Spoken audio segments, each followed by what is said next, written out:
السلام علیکم ناظرین، میں عثمان خان۔ بہت ہی دور ایک جنگل میں ایک بہت بے وقوف اور سستی کا مارا راجہ رہتا تھا۔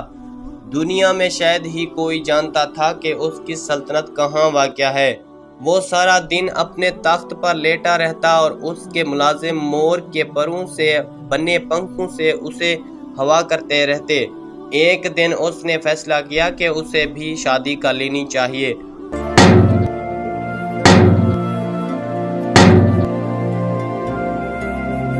اس نے اپنے وزیروں اور مشیروں کو دنیا کے ہر کونے میں بھیجا۔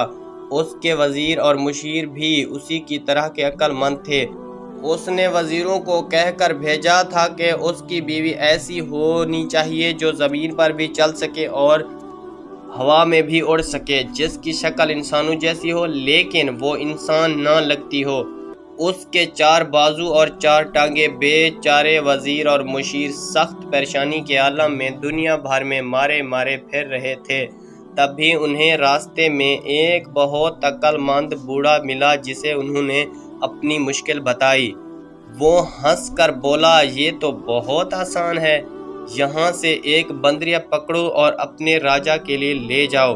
مشیروں وزیروں نے اس کا کہا مانا اور ایسا ہی کیا۔ راجہ کے پاس ایک بندریا پکڑ کر لے گئے۔ جب بندریا کو دیکھا تو غصے سے راجہ کہنے لگا، تم پاگل ہو، یہ تو بندریا ہے۔ تو وزیروں نے راجہ کو جواب دیا، راجہ کا راج سلامت رہے، حضور نے جو شرطیں بتائی تھی اس پر یہی پوری اترتی ہیں۔ یہ دنیا میں واحد جاندار ہے جس کی شکل انسانوں سے ملتی ہے لیکن یہ انسان نہیں ہے۔ یہ درختوں پر ایک درخت سے دوسرے درخت تک اڑ کر جا سکتی ہے اور زمین پر بھی آسانی سے چل سکتی ہے۔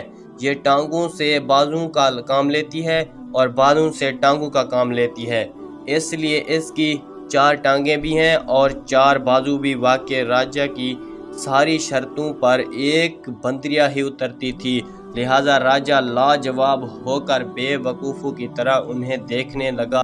پھر بندریا سے تو اس نے شادی کیا کرنی تھی۔